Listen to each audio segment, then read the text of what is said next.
first maybe telling a little bit more about what you guys are doing and then how you guys have been able to grow, because I know you guys are growing exponentially over the years. So we grew about 70%, mostly through the SEO work that we do for our B2B clients, which means ranking them higher on page 1 of Google, helping them refine their message, and then getting that message out on social as well, which touches on more of the social selling offering, which is mostly about helping the CEOs, founders, the leadership team behind the company get their viewpoint out on LinkedIn in a better way. You mentioned the 70% growth over the past year. I'd love to hear maybe what has been the main driver of that. LinkedIn, specifically the founder's LinkedIn, that's been about a third of our cash flow since inception, provides a little under a third of the lead flow. Our sales cycle from LinkedIn is longer because people bring us in earlier in the process. Whereas for SEO, when they Google B2B SEO services and hit our page, they're later in the process, so the sales cycle is quicker. But those two channels have driven about half our growth. The other half has been the traditional word of mouth and referrals. But a lot of agencies have grown only from referrals and word of mouth, whereas we have that plus the other digital channels that are assets for us. Our LinkedIn profile, our SEO rankings, these are assets for us that pay every month back into the pipeline. Yeah, you mentioned LinkedIn, organic growth, as well as SEO. So maybe we start with LinkedIn. What are some of the things that are either working for you or some of your clients that maybe not many people are doing or know about? The biggest thing that I see with CEOs specifically on LinkedIn is often a seed stage or Series A CEO will begin to start posting on LinkedIn. And generally speaking, the content that they post will be very guarded. It'll be platitudes, obvious things about the market, nothing particularly interesting, nothing particularly bold. And one of the big reasons for this is a lot of CEOs come from a corporate background where they're taught not to do much that's seen as unsafe or risky. But the problem with that is that B2B marketing involves taking some risk. If you're not educating people on a new way of doing things, you're not worth listening to. You're just part of the noise saying the same thing. So if I'm in marketing and I say, you have to build a brand first before you do anything else, like, all right, great, but I'm not being interesting. How do you do that? What's an interesting take on that? So most CEOs need to get beyond the obvious and then speak from the experience they have working with customers or in the industry to tell stories that are really relevant. Even sales reps who talk to a lot of people in the entire customer base. If you sell to CIOs of Fortune 500 companies, you probably talk to more CIOs than your prospects do. Right? So you, in some ways, have almost not more knowledge than they do, but you have a broader spectrum that is very helpful.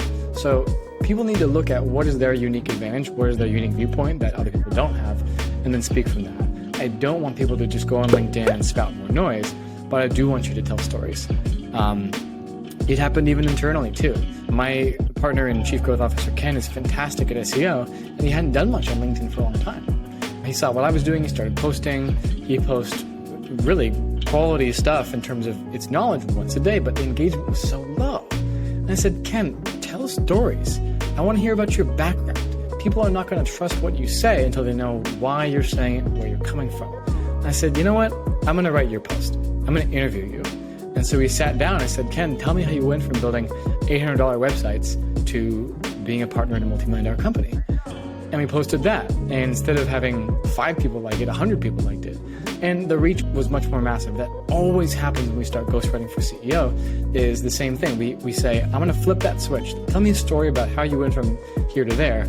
And that's what we write. And then you work in the lessons that are related to the product tangentially. What did that teach you about where you are now? How did your story inform the product you're building? That's way more interesting. And that's also how humans consume information. They consume it from stories, not from memorizing facts. That's the reason why we remember stories about what our friends tell us, but we don't remember what we learned in school, textbooks. You do the same thing on social selling, you appeal to that part of the brain. So that's the biggest advice I have for people. My course has much more of that, but we ghostwrite for a lot of people and we immediately see a huge bump in engagement just by doing this one simple thing. It's not a trick, it's just tell stories instead of spout facts. Yeah, no, I'm with you 100%. I think that was one of the things that I did quite a lot when I was writing at Forbes, is telling people's entire story. You talk about someone who's a billionaire. Where's the process and the trials and tribulations they went to go through that? That's far more interesting than hearing, okay, here's their thoughts on the trends going for this year. How do you get people to tell that story? Because you mentioned we work with a lot of Fortune 500 corporates, and so they can be even more guarded when it comes to telling personal stories, because I was on a call yesterday with one of the biggest tech firms in the world, and they were saying that they wanted to roll out this idea, but because no one else in the organization had did it, they weren't able to get the pilot off the ground. So I guess, how do you get CEOs and senior executives to share those personal stories first off? Yeah. And one thing, it doesn't have to be a personal story. It can be a story about something else. It can be a customer story. In fact, it should. But it should be a story. It shouldn't be repetition of things. It shouldn't be a fact. It should be a story. That's the difference. And the other thing is to say, the exec team needs to be bought in. At least one person needs to be bought in. If no one's bought in, I don't want them to, because they're just going to, put stuff out there that doesn't have any value.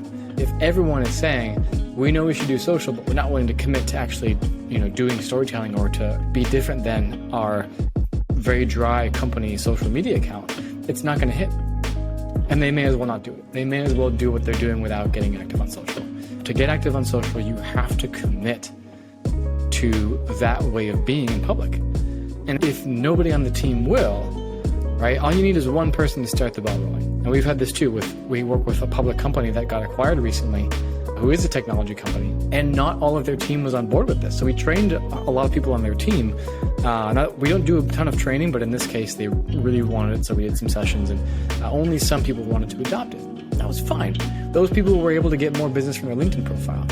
Fortunately, the CMO was very much on board, and that was really key. If he and the director of demand gen were not on board, it wouldn't have taken it. So you do need at least some executive buy-in, and there is no way to get somebody to produce good LinkedIn content if they are unwilling. So the first thing is they have to at least be willing. And if they're willing, then it's a matter of asking good questions. Can you be a journalist for this person? Pretend this person in front of you, if you're the interviewer, is the most interesting person in the world, and just dig into the stuff that they say. Look at their background beforehand. Pretend you're a reporter. What would you come to the conversation prepped with? And then when they say something interesting, how do you dig further into that? So the CEOs will, and tech executives, they'll gloss over things that are very interesting. All right, then we acquire this company. Whoa, slow down. Okay, who'd you meet there? How'd that go? What was that discussion? What happened in the boardroom? What was their reaction to that? Right? All these types of questions can get the story filled out for someone that's used to just flying past it. They're used to going quick, A to B. And I think our job, if we're getting people to do social selling, is to slow down, be present with it, remember what that was like, and tell the story to essentially help people in public, which is my way of putting what social selling is. And by you telling your story, imagine you are at a conference or a fireside chat helping junior executives get to where you are.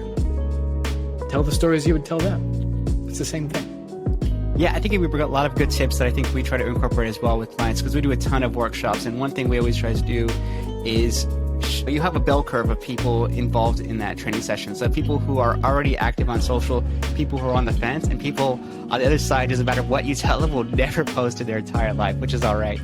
We're focusing more on that middle ground. And I think one thing you brought up is focusing on those who have already started doing it, maybe on their own personal on a level, and then showing those as examples, because going back to your point, that helps bring in buy-in. And if they could say, oh, okay, this person's doing this, these are the kind of results they're getting, why aren't I doing something like that? So am I missing on the boat? Or that kind of fear of missing out concept starts to seep in there. Yeah, I think that's actually a very good point.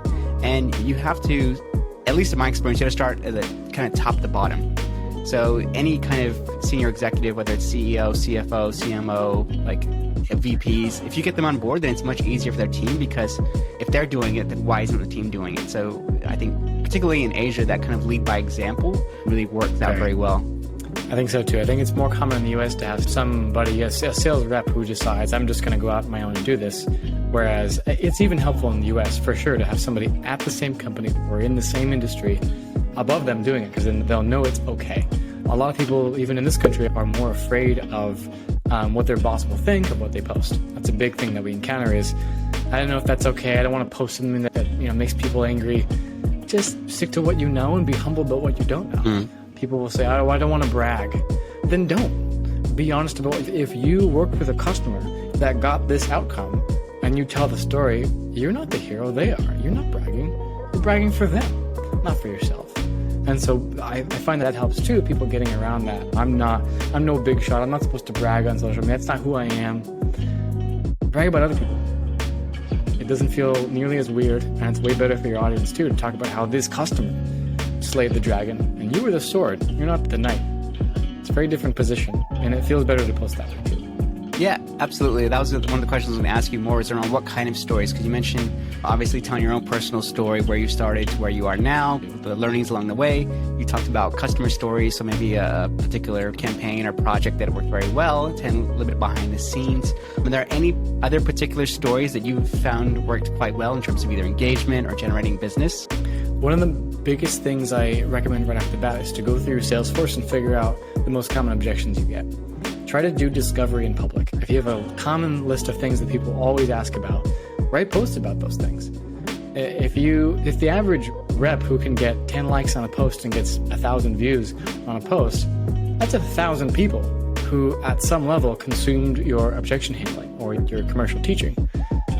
You'd have to do a lot of discovery calls to get that information across. So if everyone were to go through and multiply that same even 1,000 or so views by the number of reps at the company and the exec team, and you all talk about the same sort of thing in your own language, right? Like, how does this play out for you? Let's say you are a regression testing SaaS company who builds regression tests based on what the bugs are happening in the software in real time. And the engineers are like, I don't think you can do that. I'm skeptical this is possible. And that's the most common objection. Okay, talk about examples where that was proven right or wrong, and then flesh it out. Tell stories about when that fear was founded and not, and how it went, what were the obstacles along the way. And if you get 30 people to do that, and you get 40, 50,000 views on it, you just did a ton of discovery in the market, and they're going to follow that. And then you go to your next objection, do the same thing. So as you said, customer stories are really good. Those are really good. Perspectives, misconceptions, short versions of long truths are really good. If you wake up at night, you think about, I should have said it that way. You get a really good one-liner to explain something that usually takes you a paragraph or 3 slides on a deck. Post that one-liner. Saying the same thing in different words can reach new people in different ways. It's like having different sizes and shapes of nets. You have different ways of reaching different people. You shouldn't just post one thing and then leave it, because you may not have reached everyone, they may not have understood it. Repetition is really helpful in learning in general. And so you're better off repeating the same underlying set of a few truths in a multitude of ways until the cows come home. And the best way to do that is to listen to your customers. What are they telling you in discovery calls? What do they tell you post-sale? What do they say during onboarding? What are their reaction? What are the outcomes been? You don't have to involve yourself for 1 second if you don't want to. Really good advice, and it's something I always try to reinforce with clients as well, is starting with your FAQs, which I think is a great way to kickstart the ideation process.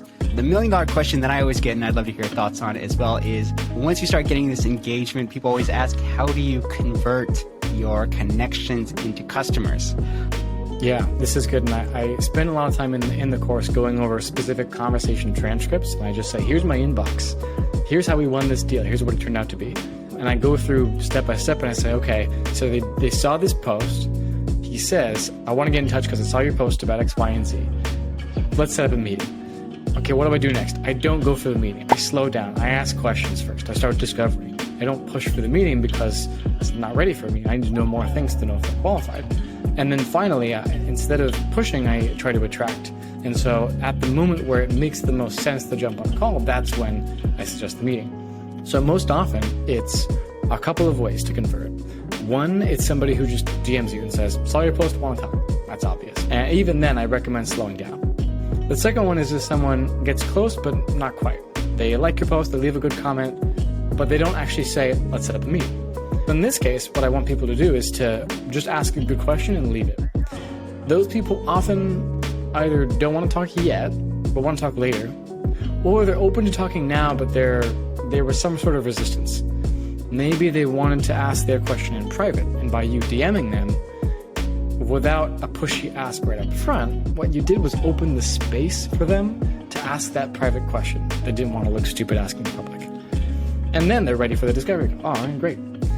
What I don't want people to do is automate the connection of thousands of people in their second-degree network with a stupid message. That's not helping anybody. The other way that I've seen too is to build influence with comments as well. So by leaving your comments on other people's content, if they're thoughtful, they don't have to be, the grand theory of everything, but if it's a thoughtful comment, you'll get noticed. I've gone from cold to 40K PO in an afternoon by leaving a well-placed comment. Literally, he said, I saw these two people. Is that true? What do you do? Okay, we have extra budget. And please send me an invoice in 3 hours from a comment. That's part of the reason why we built our Aware software, is because it tells you where to leave comments. It doesn't write it for you, but it tells you where to leave comments. It says, hey, your prospect, talk to this competitor, go over in this post and leave a comment. And if you do that 5 times a day, a lot of people will see you.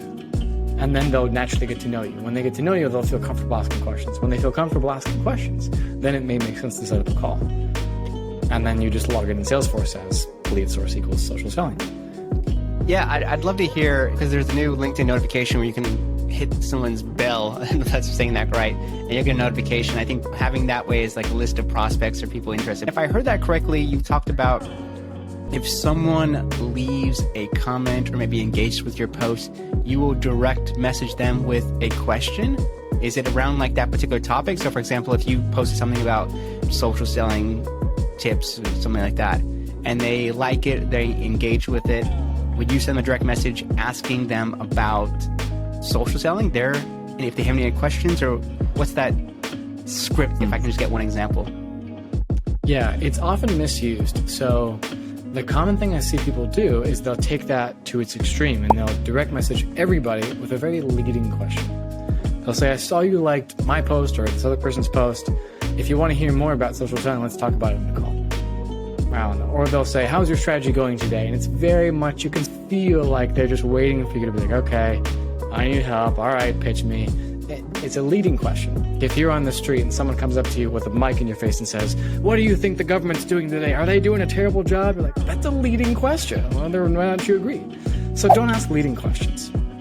I don't really approach people unless it makes sense. Usually if I've seen them before, I saw what they posted somewhere else, or I know what the company is doing, or I've used their product, there's some sort of in.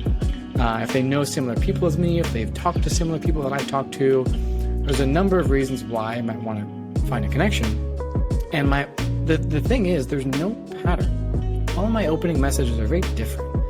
One of them was, my last employer before I started this competes with you. I'm happy to share learnings from what that was. 2 minutes later, yes, let's talk.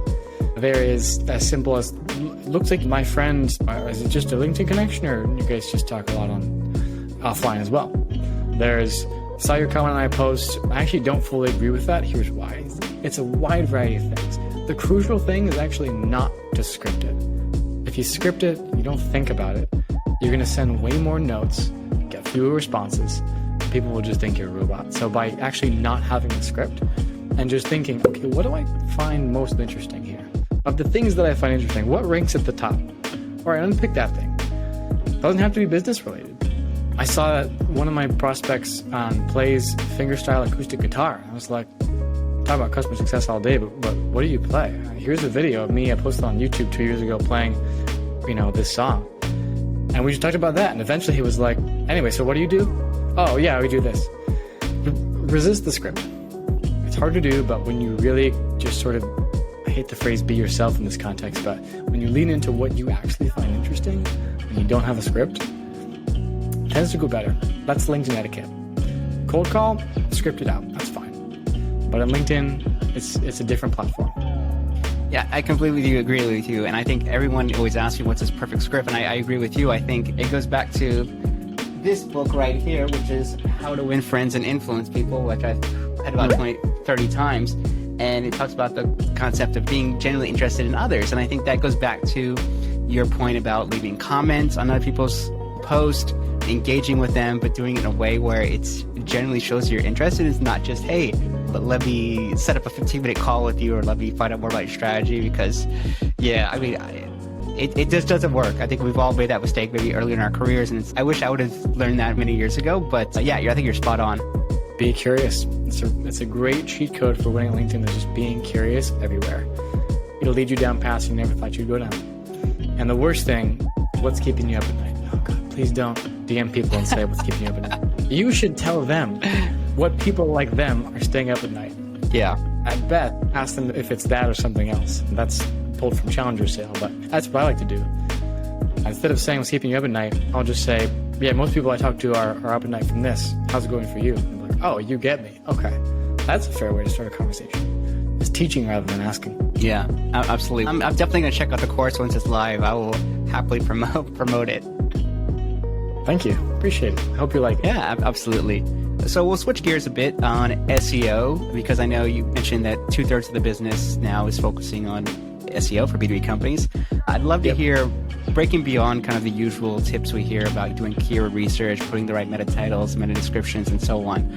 What are some of the things that have worked either for you and your own company, or maybe some of your clients on the SEO side? Fortunately, we're a decent example. If you Google LinkedIn posts were between positions 1 and 4 on Google. LinkedIn.com usually beats us, but they copied a post that we wrote 2 months after we wrote it and then beat us on it, which they're LinkedIn.com. They're going to win that spot. It makes sense. If you Google B2B SEO services, there we are, number 1. So how do you do it? What a lot of people think SEO is about is do whatever you were going to do and then put some keywords here and there and make sure you have an H1 tag. That's not a bad start, but there's a whole iceberg of things that go into ranking for competitive keywords beyond that. The first and easiest way to describe how to create the right content for a particular keyword is to pretend you're a buyer. If you sell product engineering services, go Google product engineering services, and then look at the types of things that Google shows. Is it videos? Is it news? Is it comparison sites? Is it company landing pages? And then make a list of all the top 10 results and classify them. This was a 2,000 word page, which is a comparison guide. This was a video. This was a news result. This was whatever it was. This was a review site. You'll usually end up with a trend because Google has a pretty good idea of what you want because it tracks what you click on, so it knows. And if you Google something, but in that term in particular, it's probably going to be a mix of company landing pages and comparison sites because that has what we would call commercial intent. I want to evaluate something. If I Google sushi near me, I have navigational intent. I want to find something. Best Nike shoes, transactional intent. I'm going to buy some Nike shoes, probably on the spot. So on and so forth. There's different intents of things that I want to do.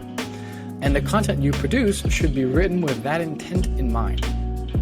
For example, one of my friends who is in enterprise sales recruiting wrote an amazing piece on how to recruit a VP of sales.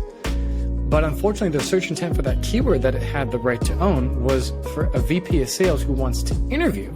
And I said, look, this is a great piece, but Google wants the opposite perspective. Google is telling you it wants an article for the interviewer, for interviewee, not the interviewer. So by looking at search intent first, you have a really good idea of what you should create. And then mostly write for the user.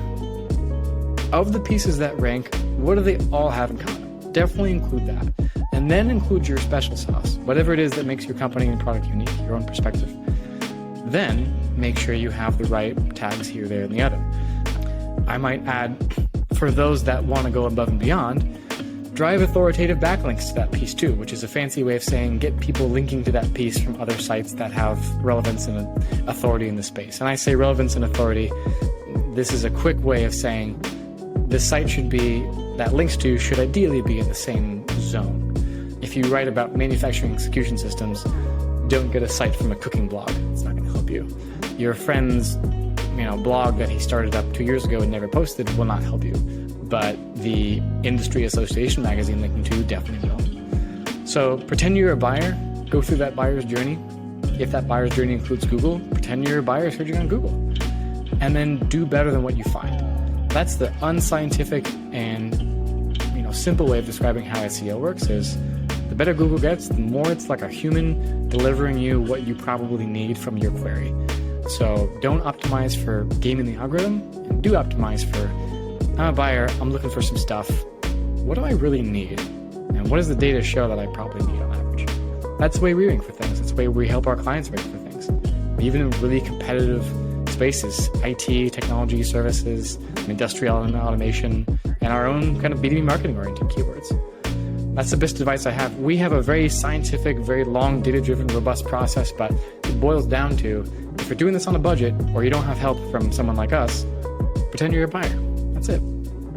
Yeah, absolutely. Most of the time, Google will tell you what the strategy will be if you just pay attention, like you said, and analyze the first page. What are some of the formats? What are some of the topics that are appearing?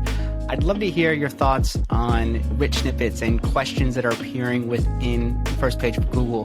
Do you think that's helping or hindering brands, particularly from an SEO perspective? I haven't noticed it has too much of an impact. You can actually try to get that featured snippet yourself by looking. We might call it snippet baiting. If you look at what the featured snippet is and you think, oh, that's not a good one, that doesn't really answer the question. Go in and add that same question to your article and then add a better answer. And you'll bait Google into giving your answer. And I use the phrase snippet baiting, but it's not actually a negative thing. You're doing a better job of adding knowledge to the world when you do this. So why not do it?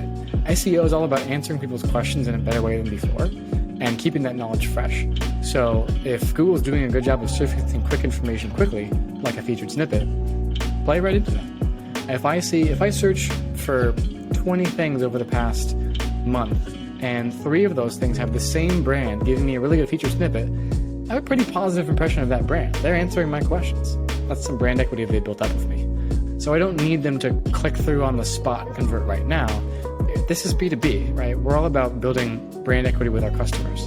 So less about, oh no, they're not going to click to my URL, they're going to consume on Google. That's fine. They saw my name, they saw my content. Convert when you want to convert. If you're curious, you'll click. More of a magnetic attraction philosophy than a push philosophy, which is the same as in social selling. And a good SEO would do the same thing.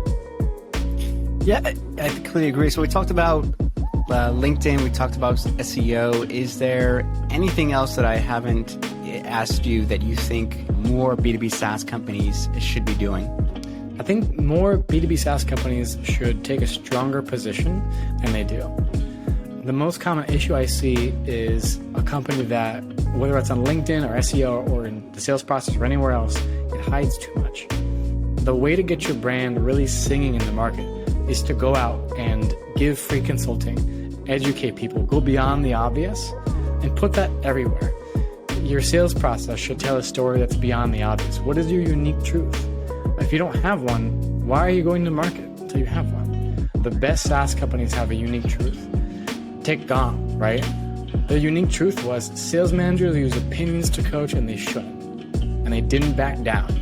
And that's why they did so well. Sure, they excel at SEO, but the brand was the meat and SEO was the stabilizer muscles. The quadricep was the brand. The little tendon connecting to your knee, that's the SEO. So the first thing you should do is dial in your messaging and make sure it says something really real, useful, and helpful to your customers. And you'll know it's real and helpful and useful to your customers, and this goes back to the challenger sale, is if when you tell it to them, they don't say, yeah, of course. They say, I never thought about it that way. That's the reaction you want. Tack on all the tactics and demand gen you want after that, but you first need to figure out, what are you saying that says, I never thought of it that way? The rest is something that a marketer can figure out. But a product team, a CEO, a founder, even an advanced company who's acquired a smaller one needs to go to market with that, right? If you're a Cisco and you bought a smaller company and you need to brand that company, you got to take a startup mentality again, which means figuring out that unique truth, going back to square one. Don't create a boring site just for ads and SEO. It won't work. Build a brand first, tack everything else on the side. Well, Alex, thank you so much. If you enjoyed today's episode, feel free to share it. I know you did. If you have any questions for myself or Alex, do let us know in the comments. So thank you guys so much, and we'll see you soon.